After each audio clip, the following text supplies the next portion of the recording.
Everything began when rebels fleeing British justice arrived on the island, having escaped from a ship called the Bounty in search of a place to use as a refuge. No one at the time could have imagined that, after this arrival, Pitcairn would become the stage for a history filled with alcoholic rulers and tragic massacres. Polynesians who have been completely erased from history reached this island in the 11th century and established a settlement here. They began living together with the animals they had brought with them. Pitcairn Island possessed rich obsidian deposits and high-quality stone reserves. The people lived peacefully on this almost heavenly island and used the minerals they extracted to trade with the inhabitants of Mangareva Island, located about 500 kilometers away. When looking at the island's location, it becomes immediately clear that it is one of the most difficult islands in the world to reach. When the people first arrived here, they most likely rejoiced as if they had found an oasis. They benefited from every blessing the island offered. They mined resources and sold them, raised animals, cultivated crops, and managed to sustain this system of abundance for nearly 400 years. However,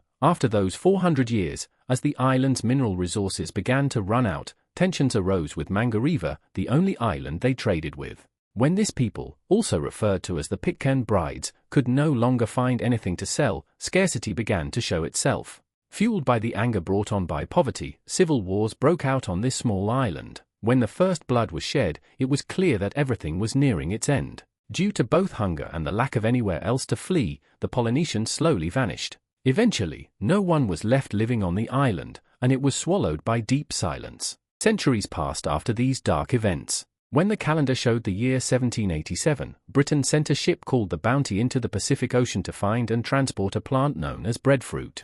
Britain had a large population of diverse origins in the Caribbean and was searching for a cheap and sustainable way to feed them. For this reason, they needed crops that were familiar and easy to grow. The mission given to the Bounty's crew was to take breadfruit trees or seeds from the West Indies and propagate them on islands inhabited by the British people. The goal was to produce a practical solution to hunger. The ship set sail and visited many islands, but when they reached Tahiti, the sailors encountered a scene they had never expected. Courtesy, an abundance of women, a tropical climate, and an easy life, none of it resembled anything these men had ever seen before. The abundance of women, the relaxed lifestyle, and the warm climate completely captivated the sailors, who had never even come close to such a life before. Many of them became attached to this way of living and did not want to leave the island. They spent more than 6 months enjoying themselves in Tahiti. Of course, their duty still awaited them, they had to return. Yet no one felt like setting sail again. Still, they did not dare to rebel. Unhappy and unwilling, they boarded the ship and began the return journey. But once a wolf has tasted blood, it cannot forget it. Having experienced the abundance of women and food on the island, these men could no longer endure the miserable life at sea, and eventually the flag of mutiny was raised. The first attack against Captain Lieutenant William was launched by another lieutenant, Fletcher Christian. Together with their leader Christian, the mutineers forced the captain and 18 men who remained loyal to him into a small boat and abandoned them to their fate in the middle of the ocean. They then set sail to return to the island. The rebellion had succeeded. Meanwhile, Captain Bligh and the 18 loyal sailors managed to reach land after rowing nearly 6,500 kilometers in a small boat, and he began planning his revenge. Christian and his crew had returned to Tahiti, back to their paradise. They lived comfortably once again, unaware that the captain had survived and would return. However, the captain reached land, reported the situation to the government, and set sail once more. His goal was to find the mutineers one by one. His first stop was naturally Tahiti Island, the very place the crew had refused to leave. The captain arrived there, captured the mutineers, and began having them executed. When this news reached Christian, the few sailors who had managed to escape the captain's wrath fled the island with Tahitian women and male slaves and began searching for a new place. The place they chose was Pitcairn Island, which had been left in silence due to its past. Although they imagined it to be like Tahiti, the reality would be very different for them.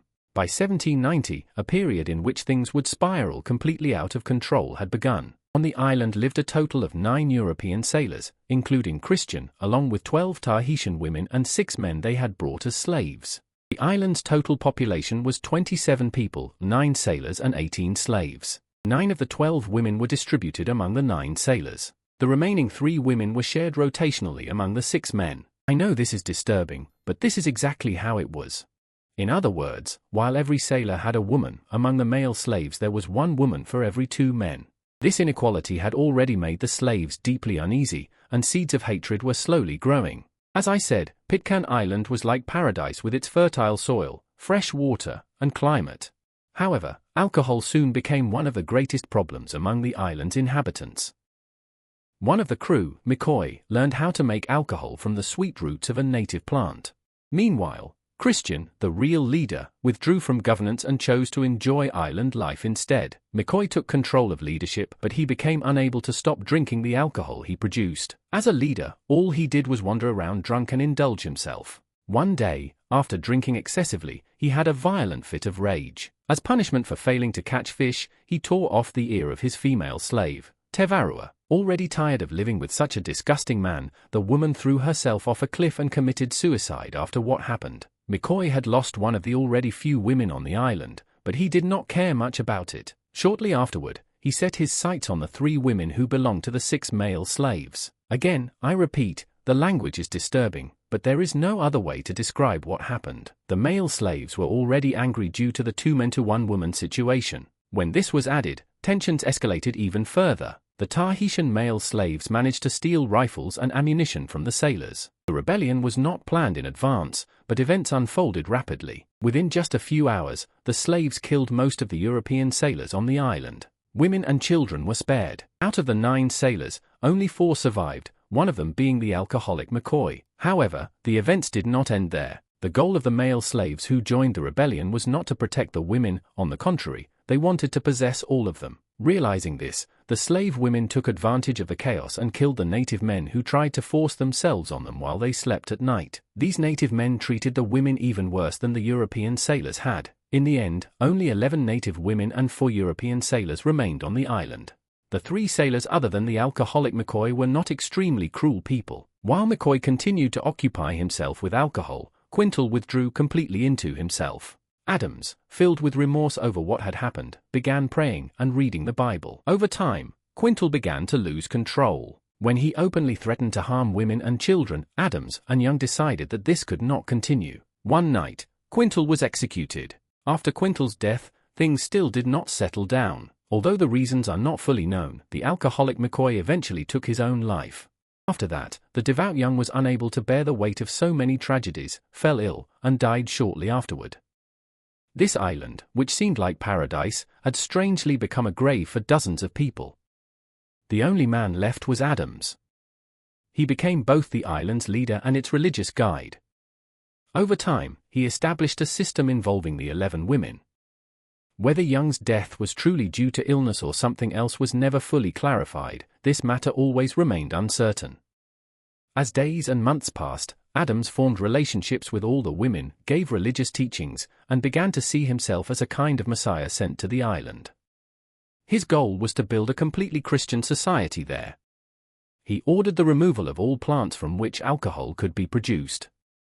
As the years passed, children were born, Adams's lineage spread, and the island's population slowly began to grow. Within a few decades, Pitcairn Island became a religious and closed society. When British royal ships arrived at the island in 1808, they encountered a respectable, charismatic, and devout leader along with an orderly population. At least, that was how it appeared from the outside. The British were deeply impressed by seeing such a Christian order in the middle of the ocean, largely unaware of what had happened in the past. Over time, Adams grew old, and leadership needed to change. Explorer George Nobbs became the new leader, but he too died after some time. After him, a man named Joshua Hill arrived on the island, presenting himself as a leader appointed by the crown, and seized power. He built himself a palace and lived in decadence, but after a few years he was exposed as a fraud and exiled from the island. Despite this, the island continued to attract visitors with its mysterious nature. As the 1900s approached, a man arrived on the island spreading the Seventh-day Adventist faith, a branch of Christianity. This belief had different practices within Christianity, similar to sects in Islam. The man quickly influenced the people and took the seat of leadership. His first order was the extermination of all pigs on the island, claiming that his faith required it. At first, the people were uneasy, but eventually they obeyed their leader, and the Adventist faith was adopted, a belief that continues to this day. During this period, Queen Victoria officially recognized the island's existence, granting it formal status. After the population increased, about 150 people were sent to other islands. As years passed, the island became better known. In the 1900s, it began to be visited by both governments and civilians. The British government appointed officials to the island. Post offices were established, and stamps and postcards were printed. The island was no longer referred to only as Pitcairn, with Eno, Ducie, and Henderson included. The Pitcairn Islands group was formed. Adaptation to the modern world followed. Municipalities, clinics, and courts were established. However, the darkness of the past never fully disappeared. In 2004, the island's population was around 60 people. About 20 of them were men, and 7 of these men were tried for 55 different crimes, including child abuse and rape. Among those tried were the mayor and the island's magistrate. A prison was built on the island, and 6 people, including the mayor, were imprisoned. The magistrate was acquitted. 5 to 6 years later, the prisoners were released. The next mayor was Mike Waugh, the brother of the acquitted magistrate. He carried out work particularly focused on children's rights. However, in 2010, dozens of child pornography files were found on Mike Waugh's computer, and he was imprisoned. It is difficult to understand why this island has been the scene of such dark events, but these are the facts. In 2019, the island's first female mayor, Charlene Warren-Pugh, took office. According to sources, she was not involved in any crimes. Her term ended in 2022, and she was succeeded by Simon Young, who continues to serve today.